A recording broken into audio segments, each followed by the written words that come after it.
नहीं चला कप्तान का बल्ला, नहीं चला जायसवाल का बल्ला और नहीं बड़ी पारी खेल पाई रियान पराग। उसके बावजूद भी जोस बटलर ने अकेले ही दम पे लगभग 99% हारे हुए मुकाबले में अपनी टीम राजस्थान को आखिरी गेंद पर जीत दिलाई। जी हाँ दोस्तों, एक ऐसा मुकाबला जहां पे सांसें रोक देने वाले मुकाबले में आखिरी गेंद तक चले मुकाबले को कैसे जीत गया राजस्थान की टीम। जी हाँ दोस्तों, एक तरफ जहां पे केकेआर की ओर से सुनील नारायण ने 109 रनों की तूफानी पारी खेली तो दूसरी तरफ से राजस्थान की ओर से जोस बटलर ने 60 गेंदों में 107 रनों की नाबाद पारी खेली और अपनी टीम का मुकाबला जिताकर रख दिया। सुनील नारायण के 56 गेंदों में 13 चौके और 6 छक्के वाली 109 रनों की पारी पर बहुत ही बड़ा भारी पड़ा जोस बटलर के 9 चौके और 6 छक्के की 107 रनों की बेमिसाल पारी। एक ऐसा मुकाबला जहां पे राजस्थान की टीम लगभग 99% मुकाबले को हार चुकी थी, लेकिन जोस बटलर का ऐसा तूफान आया, जोस बटलर के तूफान में उड़ गए केकेआर के सभी गेंदबाज। जी हां दोस्तों, राजस्थान को आखिरी के 18 गेंदों में मुकाबले को जीतने के लिए 46 रनों की जरूरत थी, तो वही हाथ में 3 विकेट ही बचे हुए थे। लेकिन राजस्थान के बल्लेबाजों ने 18वें ओवर में 18 रन बनाए तो 19वें ओवर में 19 रन बनाए और आखिरी ओवर में जीत के लिए 9 रनों की दरकार थी। और जोस बटलर ने वरुण चक्रवर्ती की पहले ही गेंद पर छक्के जड़ करके सुनील नारायण के 109 रनों की पारी पर पानी फेर दिया। लेकिन मुकाबला अभी समाप्त नहीं हुआ था, लगातार 2 गेंदों पर कोई रन नहीं बने, मुकाबले में रोमांच और बढ़ गया। लेकिन अब राजस्थान को जीत के लिए 2 गेंदों में 3 रन चाहिए, लेकिन 5वीं गेंद पर किसी तरह जोस बटलर ने दुगी लिया, आखिरी गेंद पर सिंगल लेकर के मुकाबले को जीता। चले नजर शुरू से डालते। जी हाँ दोस्तों, जब कोलकाता के ईडन गार्डन में टॉस हुआ तो राजस्थान के कप्तान संजू सैमसन ने टॉस जीतकर पहले गेंदबाजी करने का फैसला किया। बल्लेबाजी करने उतरी केकेआर के ओपनर बल्लेबाज सुनील नारायण सीधे शुरुआती के ओवर से ही सीधा तीसरा गियर से 5वें गियर में बल्लेबाजी करना शुरू कर दिया। अब ऐसा लगने लगा कि वेस्टइंडीज के स्टार ऑलराउंडर सुनील नारायण कुछ अलग कारनामा करके दिखलाएंगे आज के मुकाबले में, और ऐसा ही देखने को मिला फिर से। जी हाँ दोस्तों, फिलिप साल्ट दुर्भाग्यपूर्ण तरीके से वह कैच आउट हो गए, लेकिन विकेट कीपर के आउट हो जाने के बाद भी सुनील नारायण को कोई फर्क नहीं पड़ा, अपने अनोखे अंदाज में ही बल्लेबाजी करते रहे इस मुकाबले में भी। तो तीसरे नंबर पर बल्लेबाजी करने आए रघुवंशी ने इसका जमकर साथ दिया। देखते ही देखते सुनील नारायण ने इस मुकाबले में अपना अर्धशतक पूरा कर लिया, लेकिन 30 रन बनाकर खेले रघुवंशी 11वें ओवर में आउट हो जाते हैं।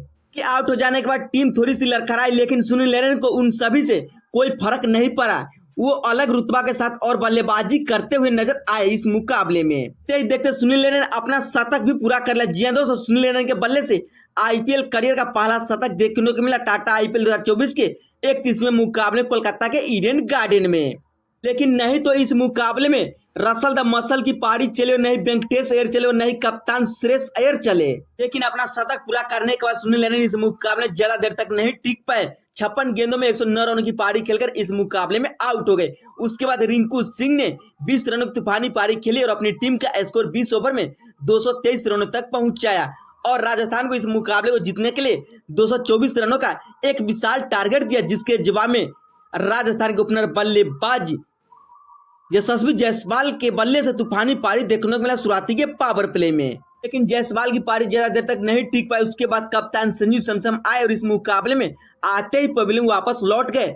इसके बाद रियान पराग ने एक अहम पारी खेली, यानी बात करें तो जोस बटलर के साथ एक सरदारी करके अपनी टीम को एक मजबूत स्थिति में पहुंचाया और राजस्थान की टीम पावर प्ले में 6 ओवर के खेल में 70 से ऊपर रन बना ले। लेकिन मिडिल ऑर्डर में राजस्थान के कोई भी बल्लेबाज ज्यादा देर तक बल्लेबाजी डटकर नहीं कर पाया जोस बटलर के अलावा। जी हां दोस्तों, 34 रन बनाकर रियान पराग भी इस मुकाबले में चलता बने।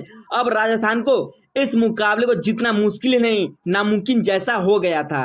पराग के आउट हो जाने के बाद कप्तान ने एक अहम फैसला लेते हुए सबसे पहले रविचंद्रन अश्विन को उतारा, लेकिन यह फैसला गलत साबित हुआ।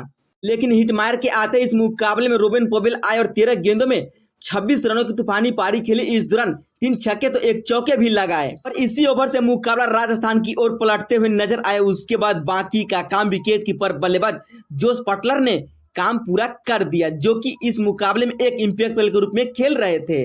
नहीं तो इस मुकाबले जोस बटलर ने आईपीएल के सबसे महंगे खिलाड़ी मिचेल स्टार को छोड़े और नई हर्षित राणा को नई वरुण चक्रवर्ती को आखिरी ओवर में छोड़े। जोस बटलर ने अपना शतक पूरा किया और अपनी टीम को आखिरी गेंद पर सिंगल लेकर के इस सीजन की और जीत दिला दी। जी तो राजस्थान टीम की इस सीजन की 6ठी जीत है और पॉइंट टेबल में नंबर 1 पर बरकरार ही रह गई है। पिछले मुकाबले में जब बटलर ने शतक लगाया तो विराट कोहली के शतक पर पानी फेरा और उस मुकाबले में राजस्थान ने आरसीबी को बुरी तरह से हराया। तो इस मुकाबले जोस बटलर के शतक ने सुनील नारायण के शतक पर बहुत ही बड़ा भारी पड़ा और आखिरी गेंद पर केकेआर को 2 विकेट से हराया। आईपीएल 2024 का 31वां मुकाबला नंबर 1 और नंबर 2 के बीच खेला गया, जो काफी रोमांचक रहा, लेकिन आखिरी क्षण तक इस मुकाबले में कोलकाता की टीम नहीं जीत पाई। लेकिन बटलर की इस पारी को आप 100 में से कितने नंबर देना चाहते हैं? आप अपनी राय नीचे कमेंट बॉक्स में बता सकते हैं।